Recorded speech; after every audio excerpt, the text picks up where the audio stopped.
right, so today, it is kind of, it was supposed to be a seller seminar, but I really wanted the emphasis to be more on estate planning because, well, when you have an estate, you're probably gonna have to sell a house. And Maria and I have gotten into some situations where you get all the way to closing, you get all the way here, and it's like, oh, by the way, this person, or you get not all the way to closing, but you get pretty darn close, you get a contract, and then you realize that the person who was selling didn't have any right to sell at all because they didn't do the things that Kate is going to talk about to make sure that people are properly named. And then Bea did the repairs on my uncle's condo when I sold it. So she knows that part, but to get us there, and I know you had discussed how you want to get this taken care of for your kids. Exactly. And there are a lot of people that are like, okay, well, I don't have any money. And I'm like, you don't need to have any money. If you have a house, if you have a car, if you have even a checking account, like, what are we gonna do just the account itself? I don't have any kids, it doesn't matter. So my uncle, well, he does have a kid, but they don't really talk. But again, like, somebody has got to tie this up for you. So if you don't have a kid, then you're gonna expect one of your brothers or sisters or mothers or friends to step forward. That's a lot to put on somebody else. It was a lot to be put on myself because I was like, I don't even like this guy, but I had to do it. So, you know, this is kind of the bare minimum. We love a will, but there's more we can do, and I know you would love to do more. So yes. I'll let Kate start because she is so much better at this than I am. Good morning. My name is Kate Wright, and I'm an attorney at the law firm of Etheridge Quinn in Frederick, Maryland. And I have been practicing for more than 15 years, but primarily I handle estate preparation and civil litigation, including divorce, custody, child support, commercial disputes, personal injury. I always say everything except for criminal law, but we do have criminal attorneys at our firm. So I'm going to speak today about estate prep and estate planning. The first thing that you'll want to consider doing is creating a will. So a will it lays out what happens to your property after your death.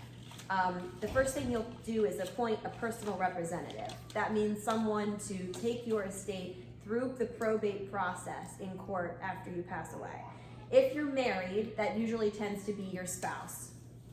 But you'll always have an alternate named. That might be your mom, your dad, brother, sister, friend.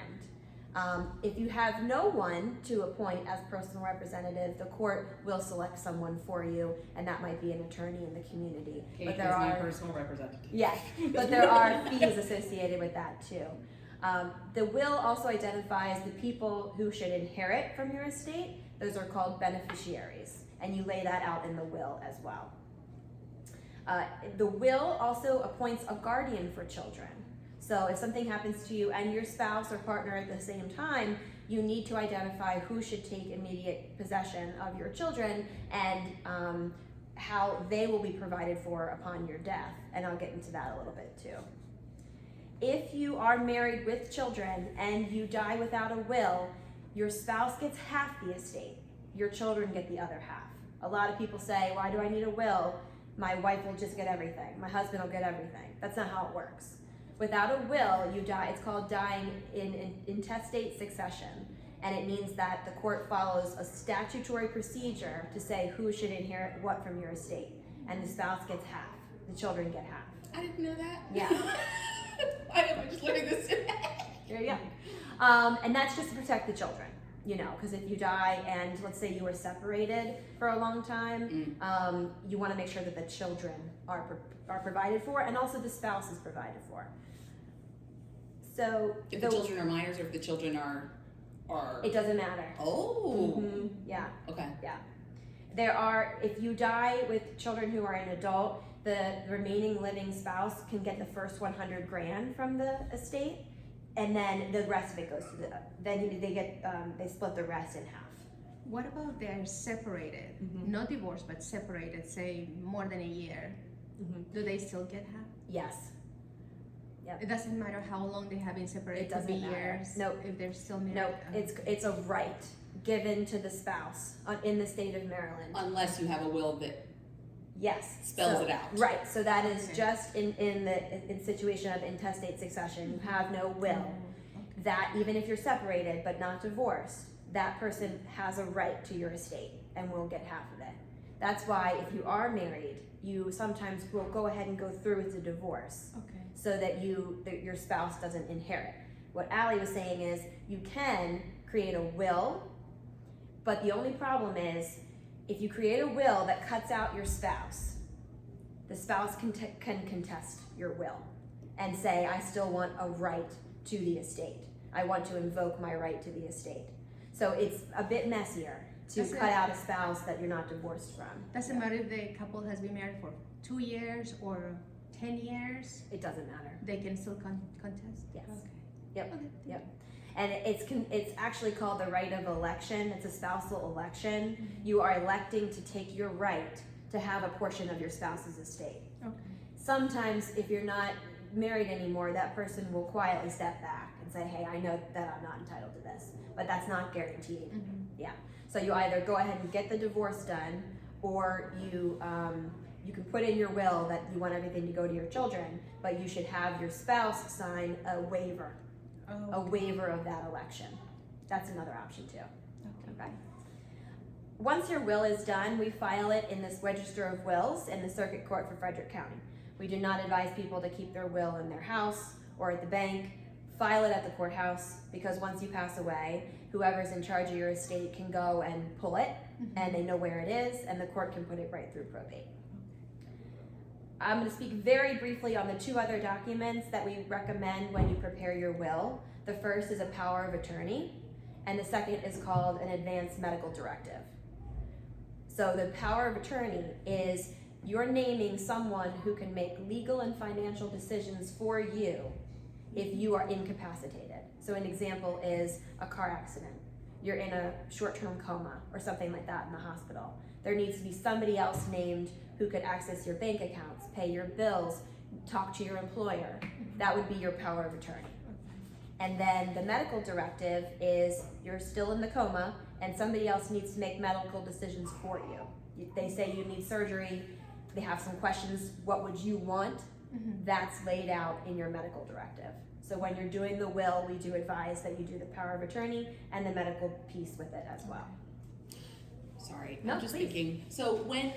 So basically, I mean, I'm thinking, you know, okay, so you name that now, Yeah. right? We still have a lot, God willing, we still have a lot of life ahead of us, Yes. right? Yes. So we have all this life ahead of us. When big changes happen, like changing of spouses, changing of friendships, if you and I weren't friends, then we have to, I mean, something like that would never happen. But like if, you know, or if you name somebody and they die, then you have to, you know, kind of pull through and get that changed. updated? Yes. So you're talking about you're not currently incapacitated. It's just that life changed. Yeah, you're right? just saying Yes. the people that you've named, Absolutely. the people that Yep. are people in your life have changed, and you're such like a lot of people do it maybe when they first get married or Yep. when they first have kids. Well, by the time the kids are 18, 19, 20 years old, they don't even talk to so and so or you know something Yep. like that. So absolutely. So you want to keep a copy of it handy so that you can see who have I named. It's fresh in your memory. Would I still want that person to make those decisions? And you should update it. Yeah, especially if people tend to name a relative who might be older than them, and then 10 years pass by and that person's not alive anymore. Now, when we do those Or that documents, person's incapacitated. sure, yeah, can't actually take care of the responsibility. We do name an alternate Oh, okay. too.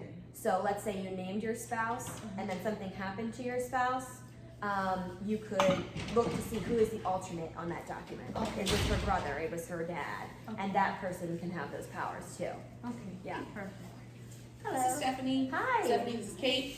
You know Maria probably. We've done closings together. Okay.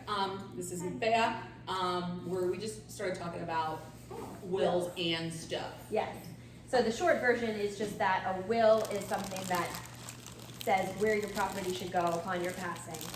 And it's very important to have that, especially if you have children. Yeah. If you're married and you have children and something happens to you without a will, your spouse gets half the estate and your children get half the estate. It gets split down the middle like that. So it's not just that like, oh, your husband takes it and lives out the rest of his days on the money. Right. No, Yeah. they have to split it immediately Right. with a child. Yes. And so my office does prepare wills, and then we have them filed with the Register of Wills in the Circuit Court of Frederick County. And then if something happens, you name a personal representative, sometimes called an executor, to handle your estate for you. And then we also talked about, we recommend having a power of attorney and a medical directive done at the same time. A power of attorney gives a family member or a friend the ability to make decisions for you if you can't, and the same with the medical directive. So that's pretty much all you missed so far. The second thing I'm going to talk about is what is a trust. So basically a trust is an agreement or an arrangement that allows a third party to manage your assets on behalf of a beneficiary. So basically you have money, you have a house. If it's in a trust, you name a trustee to manage that on behalf of the beneficiaries of that trust, who might be your children. I'll give you a couple of examples of how that's used, but the way we do it in my firm generally is if you have children, we create a will, and inside that will, there's a trust for the kids.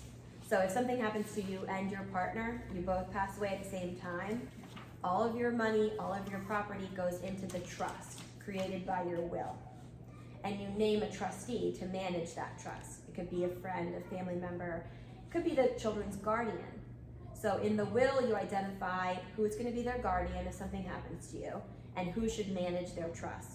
And that person has a fiduciary duty to act in the best interest of your children.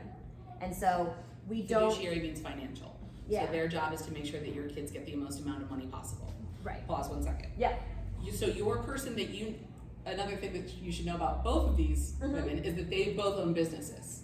So we need to talk about that as part of it as well. Landscaping, contracting, hand in hand. So they need to also discuss that, because I just met with you about, okay, when you own a business, now where does all this stuff go? Yeah. You know, there's one thing where somebody going through my personal bank statements, right? But then going through my business stuff, gee, like, I know you guys are like, got stuff on Post-its, got stuff, you know, tucked under here, tucked under there, and so you need to start thinking at least of keeping like a spreadsheet or like something where it's all there. So, yes, sorry. No, please. And it's also, you can also create a succession plan for your business. A lot of people do that. It doesn't have to be done by a professional or expensive, but you can find them online, really. A succession plan for your business where you identify where your bank accounts might be, who should be responsible for your business, who might have information about your business. So if you work with someone closely and you say, these are my points of contact, if something happens to me, contact these individuals, they might be able to help you unwind my business. Also, in the power of attorney that we do while you're still living, you can give your agent, the person responsible for you while you're incapacitated, the ability to access everything for your business if they needed to. Again, with the responsibility that they act in your best interest, not their best interest. But they could access your bank accounts. They could go on your computer and access client emails if they needed to, that kind of thing. It also might be, sometimes things that attorneys do is we might have a little bit of an informal partnership with another attorney, and if something happens to me, that person can come in and triage my cases and say, here's what needs to happen on my cases, and I could name them as able to act on my behalf when necessary. So I don't know, specifically in your type of businesses, but you could have somebody who you name to work with. Yes. Yeah. So I'm thinking of both of your cases, but Yeah. of course, family members, they know things, but for the business part, you want somebody who is thinking with a business mind, with a, who knows where all those things. After Kate, the alternate is Matt, who does the title, but because he is a lawyer and he will be able to look at my stuff. And while Kate is an extension of me, and that's why I know she'll do the best. He will do the best because he'll just be able to go through and be like, numbers. This is what we're doing. Okay. He knows what's going on. Yeah. So it's all good. The person who is in charge of your money can be, and maybe sometimes should be, different than the person who is the guardian for your children. Right? Because guardian is going to be nice, lovely, hearts, flowers, but money is going to be. My brother is very financial oriented, and my sister, my sister, if anything happens to me and my ex-husband, my kids will go to my sister. But she's not going to manage the money. That's fine. My brother is Yeah. going to manage the money because he's more business oriented. He can do numbers. My sister, no. But she will give them loan. Exactly. Then you can set that up just that way. Yep, exactly like that. Yeah. As only verbal. Yeah.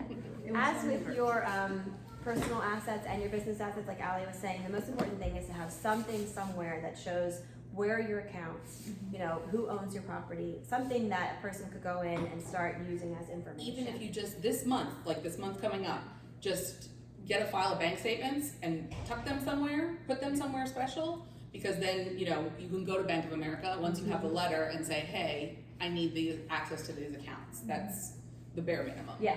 I have a quick question. Yeah. So this is a conversation that I've already had because my business is owned by my dad and my husband and I. So there's 3 owners, but I'm the head. So like we've already talked about this. Like if I'm passing, I'm dying, the business shuts down. Okay. But I manage everything. Like I know where everything is, like et cetera, et cetera. So when it comes to in the will, like how do I write that into like do I put my business information into my will?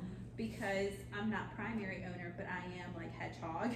So do I need to say like, you know, I've been bugging my dad to write a will. He has more estate, because obviously he's older, he's invested longer and stuff. But I'm like, Dad, you need to write a will. Like I need to know where things are going, because I am his like primary, like, you know.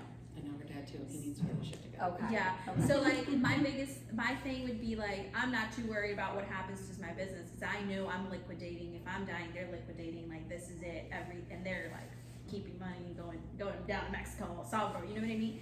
But so should that be going into my will where it's like, okay, Stephanie has like passed.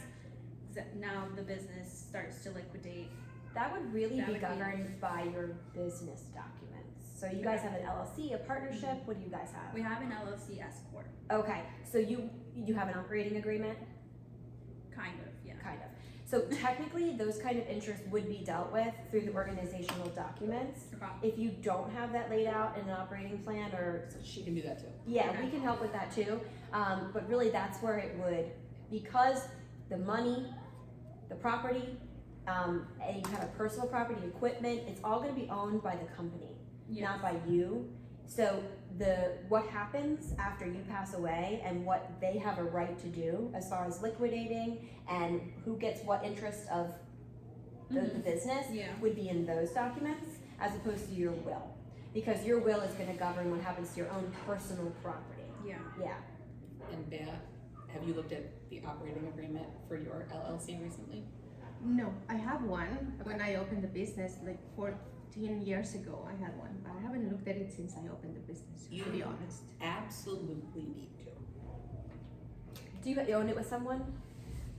It was my ex-husband and I, but we separated and I kept the business on my own and I'm running it on my On own your now. own, okay. Yes, like Allie's saying, look at the agreement. You probably should have a term in there, a provision about what should happen upon your passing.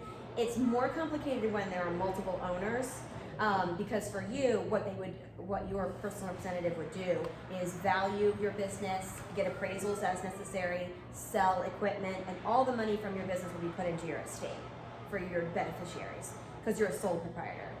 You But- need to make sure that it has your information on there now. Yes, that is Yes, very I have important, updated and I'll cover that in just a little bit too.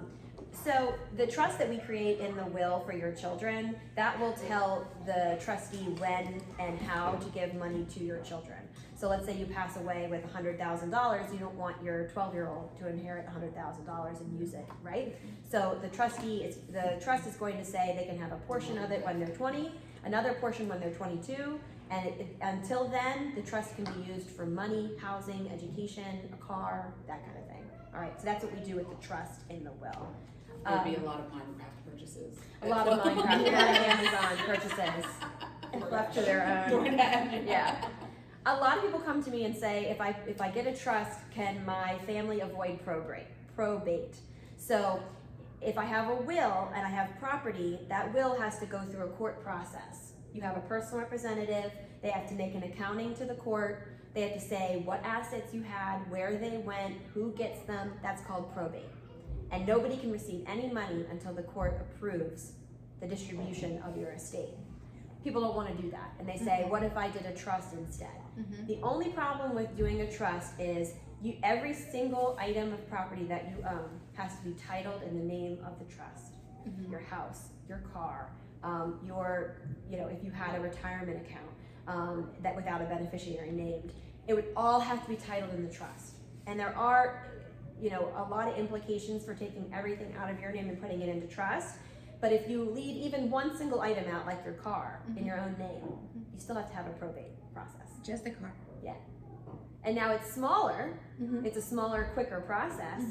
And we don't see a lot of people put all of their possessions and all of their property completely into trust. We just don't see that a lot. I'll talk about taxes later because people have questions about taxes, but that's sometimes a question that I get. You can't completely avoid probate unless everything you own is in the trust. There are also two types of trusts, revocable and irrevocable. This could be its own seminar on its own, but the bottom line is that a revocable trust is property that you still own and control.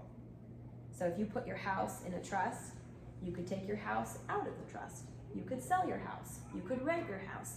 You still have control over that property. And which one is that? That's revocable. Revocable. Yeah, revocable. Meaning it can be revoked. It can be undone by you.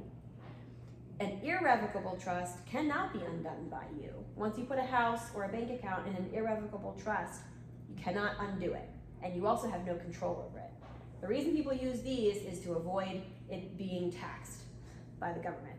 Because anything that you can reach, the government will tax. But if you can't reach it, the government won't tax it. So a lot of times that happens if people have a lot of assets.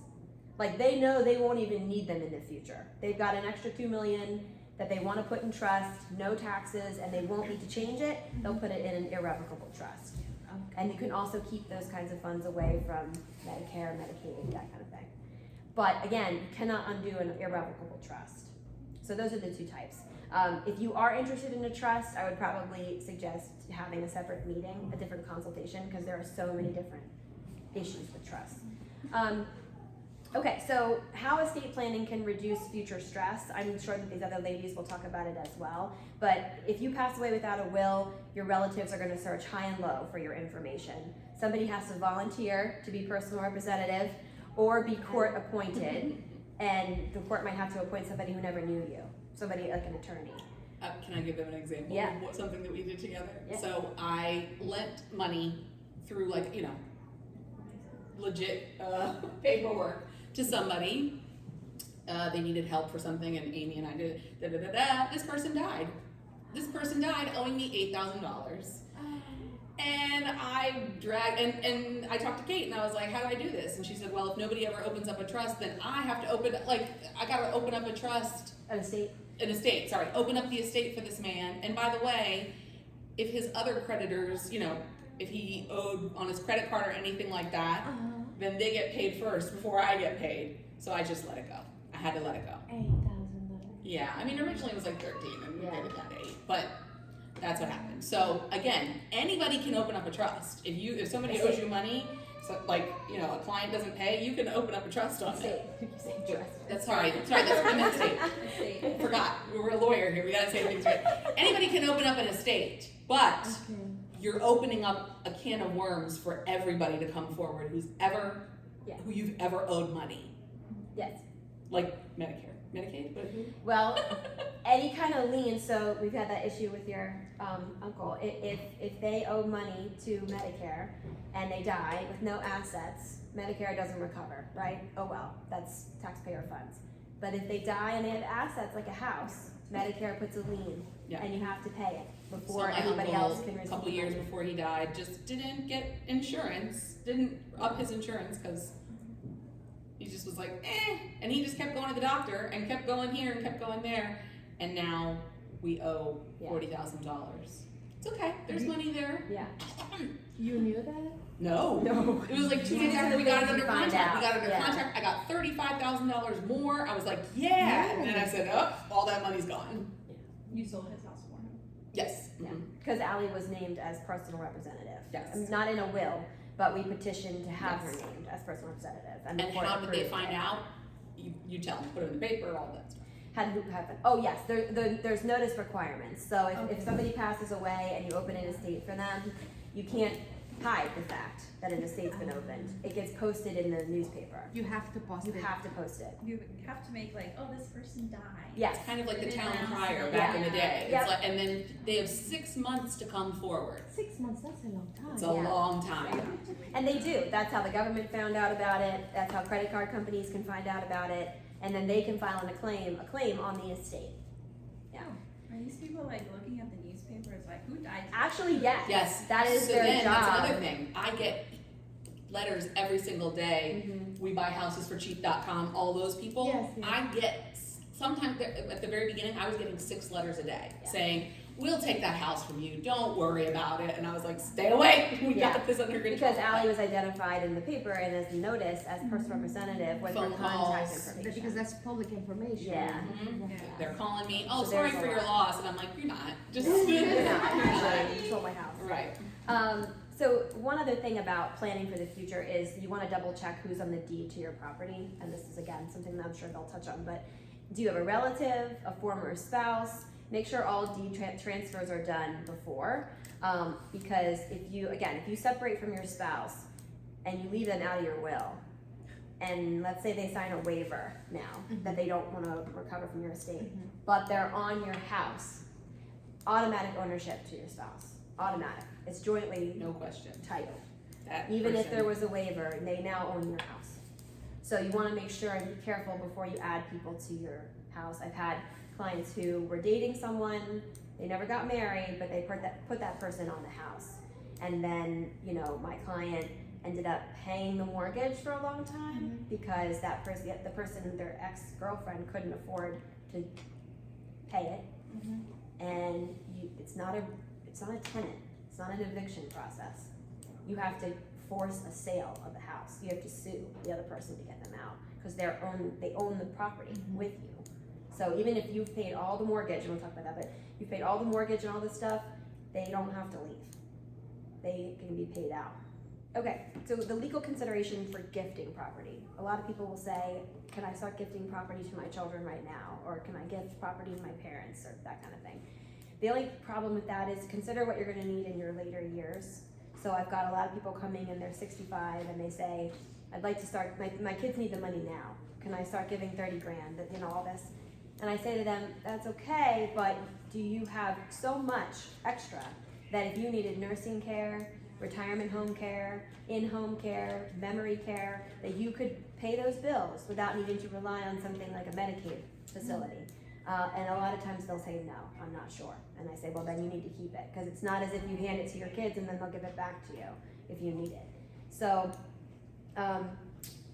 also Medicaid will look back for 5 years. So a lot of people say, I'm okay with being in a Medicaid facility, which isn't necessarily, it's fine, but it's not, rock star facility, but I'm okay with being in a Medicaid facility if all my kids can have my money and my house, right? So I'm gonna give all my money and my house to my kids now, and then I'll get in a Medicaid facility and I won't lose any of my assets. Medicaid can look back 5 years in the past to see what you did. I have a question about regarding Medicaid. Yeah. How do you end up owning that money? This is new for me, so I don't know how you have to pay them back. Isn't that through the state or? Yes, so Medicaid is governed by the state of Maryland, Right. and they are keeping track. So when you go to the hospital or the doctor's appointment for a treatment, they're creating an invoice and a bill for everything that you incurred. Now, usually with health insurance, you don't have to repay. That's the point of health insurance. Correct. But if you pass away, they have a right to come against you to get repayment, to get reimbursed from your estate. Huh. So, especially if it's something like Medicaid. Now, private health insurance that you pay for, that's different, Okay. because you're paying for health insurance each month. They're not going to come back and seek reimbursement. What But with about Medicaid, state it's free. insurance? What were you saying? What about state insurance, Medicaid? Yeah, same thing. They can come back. Yeah, Okay. they can come back and say, there's like what happened with Allie's family member. That person owed, 40 grand or whatever it was to Medicaid, and it was remained unpaid. And so when he passed away, they came and said, we'd like to collect this money from the estate. Okay, Yeah, thank you. so, And then, I'm sure that, well, they also knew, did they know that there was a house there as well? Or- no, Okay. a lot of times they don't know if there's enough money to pay it, Right. but if there happens to be, they're gonna expect They payment. said, by the way, we're first in line, and They you said, can't negotiate where there's this. no negotiation. That's another reason why you hire a lawyer, is because a lawyer can sometimes negotiate different terms for these Right. things. The government doesn't negotiate, but private people, private companies will a lot of times negotiate. what- Credit cards. Yeah, Okay. yeah. So that if you are somebody who wants to gift, just know that you can gift up to $36,000 per couple this year, without any kind of tax implications on it. So that's one issue. If you pass away and everything is left to your spouse is not going to be taxed, right? But immediately, now that you own everything because your spouse is gone, if you pass away, your child can be taxed something above a certain level. And for a lot of people, it doesn't really matter. So let me give you an example. The federal limit is $13 million and the state limit is $5 million. Okay. So if my parents passed away and they had $6 million in assets, $1 million of that would be taxable to me and my brother because it's $1 million over the $5 million state limit. If they died with $14 million, you know, $1 million of that would be taxed federally over the $13 million. So for a lot of people, it doesn't matter. We're talking about, you know, just under $1 million in assets by the time you pass away. We're not talking about tax. But if you're a person, maybe people who are watching on the recording, who are close to that limit, you want to think about having what's called a disclaimer trust in your will, which means that when you pass away, people who inherit can disclaim, put the property that's over the legal limit in a trust to avoid that tax. And that is a whole other, you know, discussion. If you're somebody who might need that help, I can explain it further because sometimes it's clear as mud. But that's kind of what people do to avoid tax. But otherwise, a trust, putting everything you own in a trust to avoid tax isn't necessary because it's going to be under the legal limit anyway. If that makes sense. Another thing people need to think of is if, like, you might not have that money now, but if you're Yes. planning on inheriting it and then passing on more of that to somebody else, then all of a sudden, Yep. Also not my personal situation, but you know, Well, you never I've know heard what's about going to some happen. things. What about deed on dead? Is that what is that the document called? I heard there's no probation with that. Are you talking about when you put something needs to be passed on death? Passed on dead, yes. Yeah. Deed You're on talking about like a house or a bank account? house. A house. You guys know about passing property on death? Deeds where you put that it's passed upon your death? I mean, there's that's a life estate. So there is something called a life estate where you can do it, where you can do a deed to say, I give, you know, so and so the right to live in my house for the remainder of their life, and upon that life, upon their death, then the house will pass to another person. Okay. That is called a life estate. Nice. Yeah. Okay. Yeah. Okay. So let's see. When you're doing your estate planning, just make sure that any investment accounts, retirement accounts have beneficiaries named. It's a good time to do it. Because if you think, well, I think I put somebody on there when I opened it, and there isn't someone, it goes right into your estate to be dealt with in probate. And they don't get that money for sometimes up to a year. But if you have a beneficiary on there, they can get it next week. Okay, so just make sure while you're doing this that you have everybody named. Yes, that is probably the worst part about this whole process is I did not realize that none of this money can be touched really for 6 months Yeah. because the person in my family died without a will. We can't pay Medicaid, we can't pay anybody until the 6 months has gone by and everybody has come forward to claim what is theirs. Yeah. And that is part of the probate process, even if you die with a will, unfortunately, because they just want everybody to have the ability to come and get paid, the creditors. Okay, so just a couple more things about prenuptial agreements and then like joint versus separate property considerations if you're married.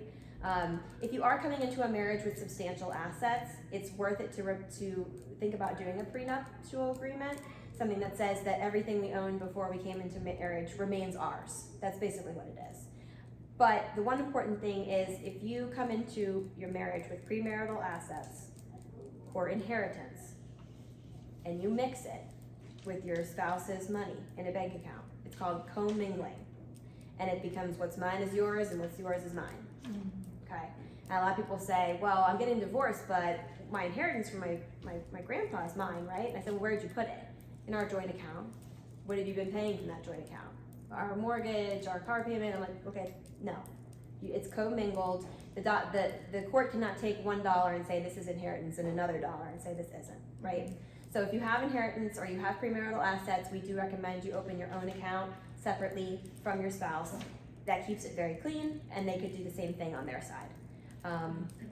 Stephanie, we're talking about, like, again, we're all very young here. We're all very youthful. But if you were to die, and Osvaldo, one day were to be able to pick himself up and remarry, he could first of all, he could never. But let's just say he's abducted by aliens and he's like, I'm getting married, right? Yeah. And then, God forbid, he dies. Yeah. This chick gets all of your money and all of your kids' money. If you don't have it, it all goes to her, unless you, like, that's the worst. Or your kids get married one day, they get married to some horrible woman, She gets it. and they die, she gets all of your money. Yeah. So these are the things that, of course, we don't want to think about this. Yeah. But that, like, talk about, I would be haunting everyone. Yes. I'm coming back. And that is another reason why a trust can be useful. If you are in a family situation where you really are concerned that a spouse or someone that you are not in agreement with might inherit and that your grandchildren maybe won't, you can put your money in a trust. And the only beneficiaries to that trust will be your grandchildren. A trust works when both husband and wife, or like you're both like, listen, if it were reversed, wouldn't you want the same thing for, like, you wouldn't want this to happen. So if you guys can agree on that, then you can probably agree on a trust. Yeah. The other issue is that joint property is subject to collection by creditors of both parties. So if you are in a situation where you both have credit card debt and you open up credit cards in both names, or let's say that I have credit card debt and I'm on a joint account with my husband, they can come after that joint account. It doesn't matter, I'm not protected just because it's on an account with another person. They can still come. So a lot of my clients will keep separate accounts if they're dealing with credit card debt or student loans or something like that. I mentioned this a little bit before, but if you're living with someone and let's say that you've got into a marriage and you own your house by yourself, right? It's your house. They're just moving in. You think, well, it doesn't work out. I'll just keep my house. I get to keep all the money. I'll sell it. It's my house. It's not true if the person who moved in contributes. They can have contribution payment from the equity. Meaning if they contribute to the mortgage, the repairs, the upkeep.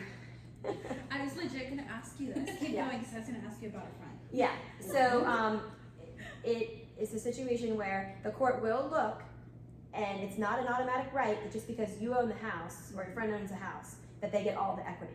That is not the case. Okay. So they contribute to the mortgage, they contribute to the rent, or not. If it was a rental situation where they're renting out a house and they contributed repairs, upkeep, maintenance, renovations.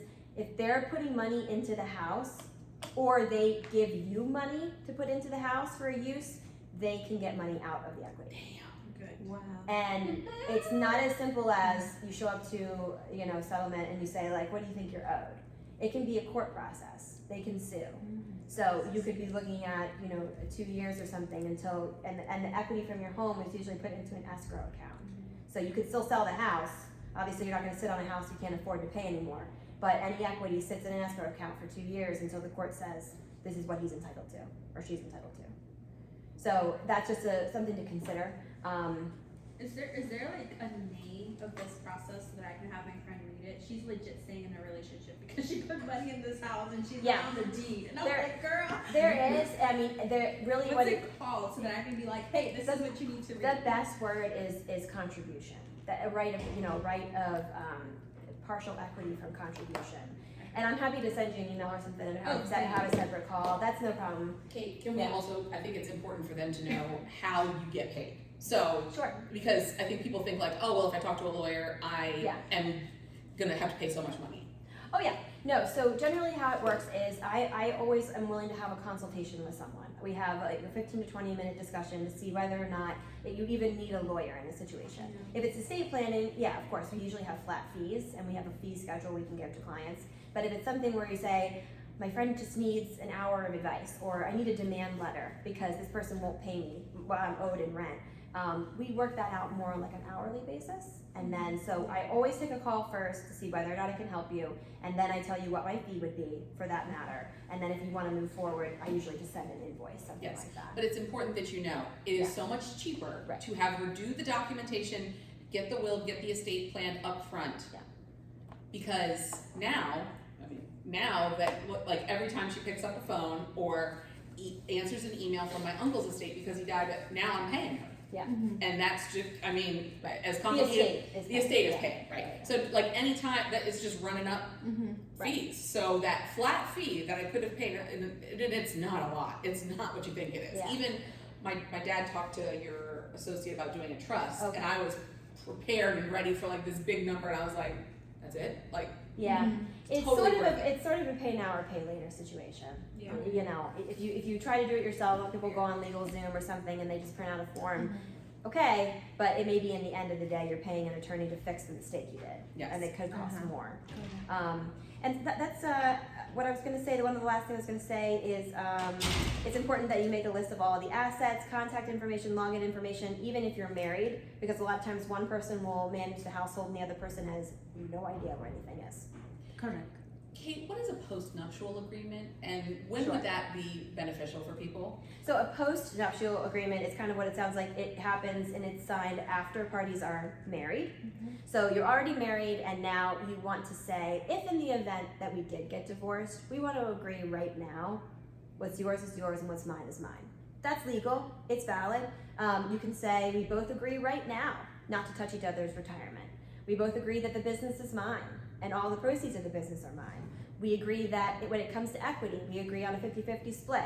It basically is putting provisions into place so that if you do get divorced, you've already got an agreement in place. It's post-nuptial. It's not like a happy, fun conversation, but a lot of times it can put arguments and fights to rest because you are forced to make the agreement and then you kind of you don't have a reason to argue about it again. You know, you've already agreed. Nobody feels that what's theirs is being taken from them or stolen from them. Or what happens if he leaves me tomorrow? It's already there in writing. So if something happens, and actually it'd be easier if you had an agreement because then you could just file for divorce and incorporate the agreement. Or if you have a lot of assets that you work on building together, Yes. and then you do end up separating amicably, Mm-hmm. then that person, it's just is like, hey, we're allowed to go do our own separate thing. Absolutely. Yep. If you do own a business together, you know, you have to keep it a little bit with the terms a little loose, only because you don't know what happened to the business. But if you want to make sure that you're both responsible for any debt for the business and that you aren't stuck with it or he's not stuck with it, or you have a vision for the business about how it's going to be moving forward, you can put that in the agreement too. Okay. Yeah. So I mean, a lot of this can be done before a problem arises. Yeah. Thank you. Is there anything else that you? No, you did a great job. Thank you. You covered a lot of territory. Here we go. Stephanie's coming in. Hey. Come on in, Stephanie. Oh, we were also talking about, this is also valuable to you because you and Osvaldo started your business after you got married. Or after you were together. I'm trying to think about it. Yes, sorry. So a post-nuptial agreement is if you say, okay, God forbid one day we do separate, here is how we are going to agree to split the assets that we earn together. The business is already set up that way. Okay. Our like, if we decide to sell the company, that's where, like, ownership is already split, but not if we Okay. Well, so now I'm going to talk about something that Bea knows very well because she does it for me. But again, when we're selling people's houses, I get into it like, okay, so when people pass, they want to sell the house and everybody wants top dollar and they don't want to do anything on the house, nothing. Like, you know, you see, especially for elderly people, there's still like wheelchair tire marks on well, we've probably been in some of those before, but like there's wheelchair, you can tell where they took their little walker every single day to go to the bathroom, and you just can't do that. So obviously I offer to my clients, thanks to Bea, I offer for them to be able to do the repairs and pay at settlement. In the case of my uncle's home, which I was in charge, I was the personal representative of the estate. We did floors, paint. Every house needs floors or paint or some kind of tweak to the floors or paint before it goes on the market, I think. But we did floor, we did paint, and we got $35,000 above asking price. If we hadn't done that, the house, the person that passed away smoked. So there was a very strong odor in the apartment. And even on the walls, you could see the stains from the cigarettes and on the blinds. Yeah. So we brightened that up. Yes, we brighten it up. It's all good. These are things that need to be done. People just get very greedy, very, very greedy. I don't think I lump myself into that category, but there is nobody, and Maria can vouch for this too, there's nobody greedier than somebody's kid who's like, wait, how much am I getting at closing? Like, it's something that you would think that they would be upset about their family member, mom, dad, they don't care, all they want is the check. But I try to explain to them, if you really care about the check, if you really want someone to love this like your mother and father or whoever you did, then we need to put a little bit of work into it, because otherwise we're going to get a flipper who's going to lowball us, and everybody's gonna get their feelings hurt. So I don't really need to go into a whole lot of depth because you guys know about that, but doing all those things at settlement, we've done a new roof, new windows, new HVAC. The first house we ever did, we did $120,000 worth of repairs and charged them at settlement. You do have to sign your soul to the devil, and I am the devil. You sign a very binding contract that, of course, like, you're not gonna keep living there, and you have to sell it, and you have to get rid of it, but almost everybody needs that help moving, and it's helpful for anybody, not just estates. It's helpful for people who have kids, right? Like, you know, we have a client we're working with right now. They're gonna move out to their new house so that their kids don't mess up the new carpet and the new paint before we can get it on the market. So these are all the things that we definitely should be doing. And you know, there's always going to be tweaks that you need to make, and allowing people to be paid at settlement, especially in this market. Maybe one day will change, but in this market, homes close in 30 to 90 days maximum. So we're not too concerned about getting our money. Almost everyone's been very respectful of the terms of our contract. Of course, the ones that haven't keep us up at night, but Well, things have been divorced too, because parties are trying to. That was the first one we did with sell a 120. house. Yep. And one person wants to do the repairs that you're saying, and the person doesn't. Right. And so it's incumbent upon getting someone like you to say, here's why we need to do it. Yep. This family had 6 kids that lived in that house and wore it into the ground, and they knew that they wouldn't be able to sell for anywhere near what they wanted. So we came in. It was a huge house in the Villages of Urbana, and we completely renovated it, and we got it done. So yes, also having the proceeds split at settlement. We just had that at the house in Brunswick, where the clients were getting divorced and they couldn't agree on anything, and one isn't even here to make decisions. But I can send them an invoice and say, hey, you know, can we please do this? As opposed to you're under contract and somebody's asking for the repairs, and now you're on a time crunch, right? So we have to close this in 2 weeks, and they're booked out, and we can't do that. So those are the kinds of things that we that are working in this market, and I think they're always going to work. You know, I mean, even if it's just paint and floor, every house needs that, and we like to be able to give that to you, the option of that, without having to pay out of your pocket. But yes, I'm glad you guys came, and any questions you have, Thank you please. for coming. Thank you so much. If you email Kate, she answers back really quickly. Yeah. And like the first time we've done, this is the second time we've done this. The first time I was like, wow, like I know she's my friend, and I know she's smart, but I'm like, oh, she's really good at It this. is funny when you see I like a told friend her mom and put on a dad, I was like, professional hat. just to let you know, you raised a real peach there. Like she's good at what she does. So. I like peach. And I think that I like that this group that came in here, we're all good at what we do, right? Yeah, that's really neat. We all have lots of, while we might not have lots of money, we have lots of moving parts, lots of assets, lots of complications, especially like you're a business. You know, it would be different if it was just you and your husband, but your dad's in there. And then, you know, you have your sisters and all these other things. And so we have a lot of moving parts. And so you need to really sit down with Kate and map out what if this, what if that, and she'll take you down every path